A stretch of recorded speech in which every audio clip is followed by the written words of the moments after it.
सीता जी के जन्म का विचित्र रहस्य जिसे आपने कभी नहीं सुना होगा। राजा जनक की पुत्री, स्वयं जगत की माता और करुणा के सागर श्री रामचंद्र जी की प्रियतमा श्री जानकी जी के दोनों चरण कमलों में मेरा मन हमेशा लगा रहे, जिसके प्रताप से मैं निर्मल बुद्धि पा सकूं। माता सीता जी का जन्म मिथिला या विदेह नगरी में भूमि से हुआ था। इसी कारण इन्हें भूसुता भी कहा जाता है। माता सीता के स्वयंवर के समय महाराज दशरथ जी ने जनक जी और उनके पुरोहित जी से स्वयं से ये पूछा था कि सीता पृथ्वी से कैसे प्राप्त हुई थी।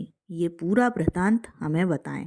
तब सतानंद जी, जो कि जनक जी के पुरोहित थे, उन्होंने वृतांत का वर्णन इस प्रकार किया। सतानंद बोले, राजन, पूर्व काल में पद्माक्ष नाम का एक प्रसिद्ध राजा था। उसने सारे संसार को लक्ष्मी की कामना में तत्पर देख मन में सोचा कि मैं अपने तप द्वारा लक्ष्मी जी को ही अपनी पुत्री बनाऊंगा और निरंतर उन्हीं पर अपने सब प्रेमानुराग निछावर करूंगा। ऐसा विचार कर उसने तीव्र तप किया। उसके तप से प्रसन्न हो जब लक्ष्मी समक्ष आकर खड़ी हुई तो उसने कहा, तुम मेरी पुत्री बनो। लक्ष्मी जी ने कहा, राजन, मैं तो विष्णु के अधीन हूँ, स्वतंत्र नहीं। अतः तुम विष्णु जी की प्रार्थना करो। यदि वह वर दें तो मैं तुम्हारी पुत्री हो सकती हूँ, इसमें संशय नहीं। राजा ने कहा, अच्छी बात है।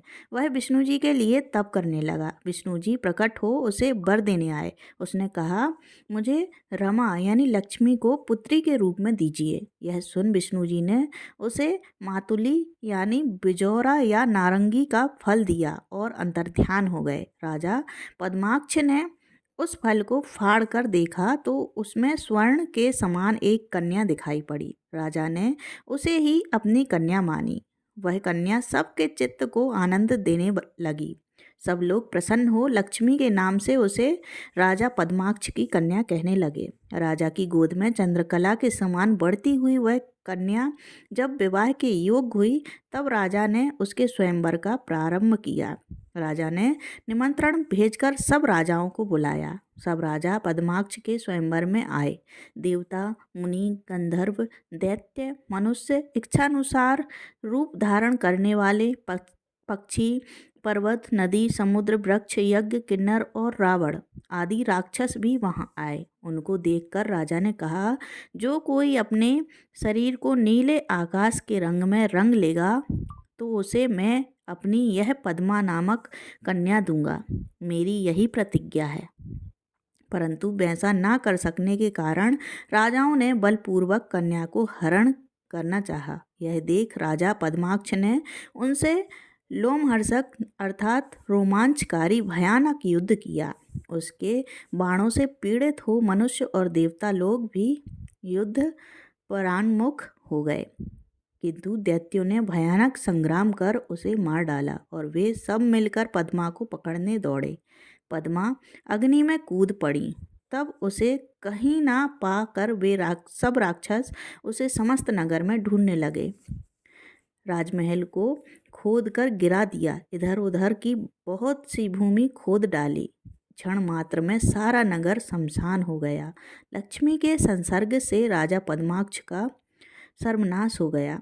यही कारण है कि मुनिजन लक्ष्मी को कभी नहीं चाहते, क्योंकि लक्ष्मी से चित्त चंचल हो जाता है और भय की वृद्धि होती है। मनुष्य मारा जाता है और विशाल शोक एवं दुख की प्राप्ति होती है। इस कारण उससे दूर ही रहना उचित है। युद्ध में राजा पद्माक्ष की हजारों स्त्रियां उसके साथ ही अग्नि में जल मरीं। पश्चात वे सब दैत्य भी अपने स्थान को चले गए। कुछ दिनों पश्चात वह लक्ष्मी अग्निकुंड से निकल बाहर आ बैठी। इतने में ही संसार को जीतने की इच्छा से रावण पुष्पक विमान पर बैठा हुआ आकाश मार्ग से आ निकला। तब सारण, जो रावण का मंत्री था, उसे अग्निकुंड के बाहर देख रावण को दिखलाकर कहने लगा कि पूर्व काल में जिस पद्मा के लिए देवता और असुरों को राजा पद्माक्ष के साथ युद्ध करना पड़ा था, यह वही कन्या अग्निकुंड के समीप बैठी। बैठी है।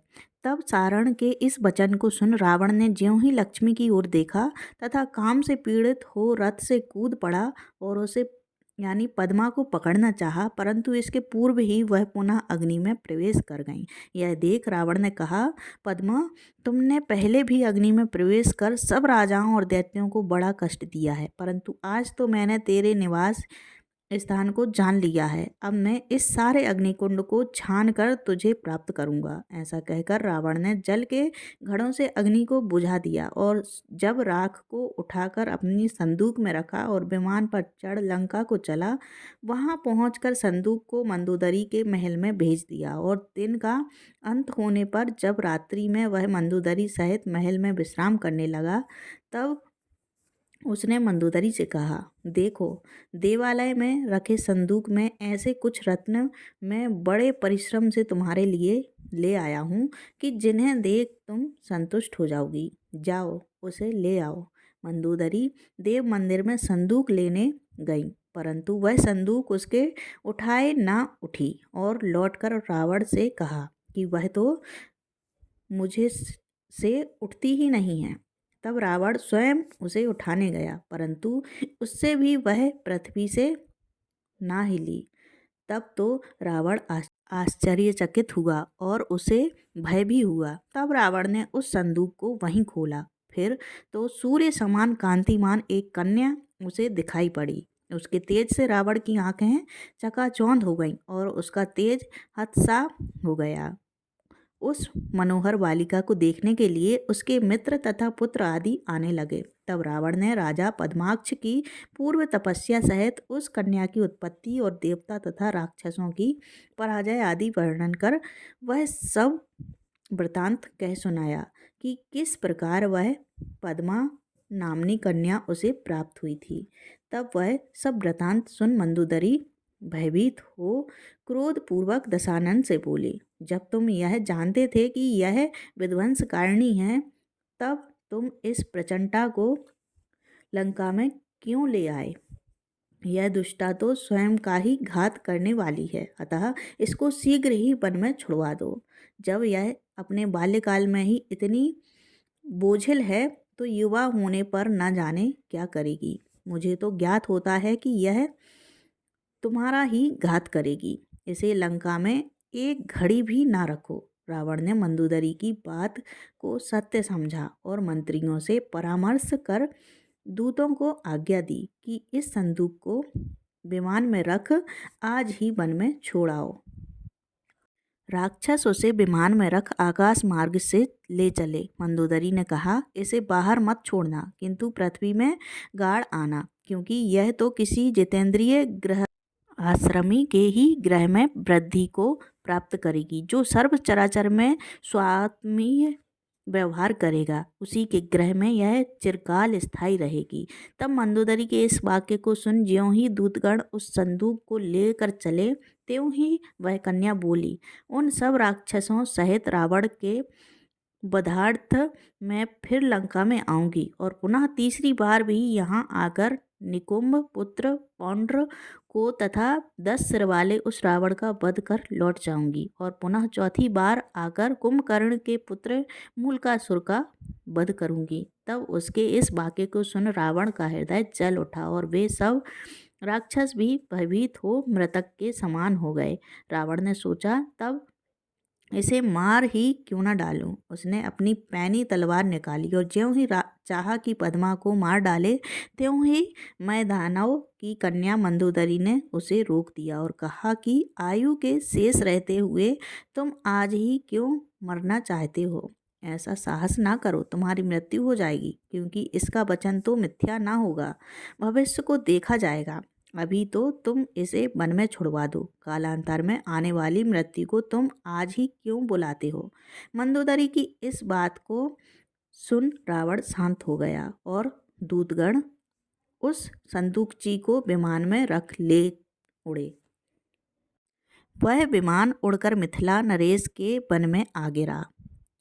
रावण के दूतों ने उसे वहीं उतार कर उस कंडिका को पृथ्वी में गाड़ दिया। फिर वे दूत लंका में लौट आए। उधर जब सूर्य ग्रहण का पर्व आया तो विदेहराज ने वह भूमि एक ब्राह्मण को दान दे दी। जब भूमि जोतने का समय आया तब उस ब्राह्मण ने एक शुभ मुहूर्त देखकर उसमें शूद्र द्वारा हल भेजा। शूद्र हल से पृथ्वी जोतने लगा। जोतते जोतते उसके हल के फाल से वह कंडिका यानी संदूक ची निकल आई। उसे लाकर शूद्र ने उस भूमि के स्वामी को दिया। उसने समझा कि इसमें धन का कोष है। शूद्र ने कहा, महाराज आप तो बड़े भाग्यशाली हैं। ऐसे शुभ मुहूर्त में आपने कृषि कार्य को आरंभ कराया कि हल के अग्रभाग सीता अर्थात फल से यह संदूकची आ लगी। आप इसे ग्रहण कीजिए। ज्ञात होता है कि इसमें खजाना भरा है। यह बड़ी बोझिल है। मैं बड़ी कठिनाई से इसे यहाँ ला सका हूँ। तब उसे ले जाकर ब्राह्मण ने हर्ष के साथ विदेहराज की सभा में उसे राजा को दिया और उसकी प्राप्ति का सब समाचार कहा। उसे सुनकर राजा उस ब्राह्मण से बोले, मैंने तो सभक्ति वह भूमि आपको समर्पण कर दी है। अब उसमें प्राप्त यह पिटारी आपकी हुई, हमारी नहीं। तब विदेहराज के इस वाक्य को सुन ब्राह्मण ने कहा, राजन आपने मुझे पहले केवल पृथ्वी ही दी है, यह धनपूर्ण संदूकची नहीं दी। अतः पृथ्वी में जो यह धन मिला वह राजा का है, इसमें कोई बात नहीं है। आप मुझे अधर्म में न डालें और इस पिटारी को स्वीकार करें। इस प्रकार राजा तथा ब्राह्मण का बड़ा विवाद हुआ। तब राजा के सभासदों ने कहा, राजन अब इस विवाद को त्याग यह देखिए कि इसमें क्या है। तब विदेहराज ने दूतों से वह संदूकची खुलवाई तो उसमें एक बालिका को देख महाराज को बड़ा आश्चर्य हुआ और ब्राह्मण उसे वहीं छोड़कर अपने घर चला गया। तब राजा ने उठाकर उस कन्या का पालन किया। देवताओं ने बाजे बजाए और उस कन्या तथा राजा पर फूलों की वर्षा की। गंधर्व गाने तथा अप्सराएं नृत्य करने लगी। जनक राजा ने प्रसन्न हो उसे अपनी पुत्री बनाया। ब्राह्मणों ने उसका जातकर्म संस्कार कराया। राजा ने ब्राह्मणों को बहुत सा दान दिया।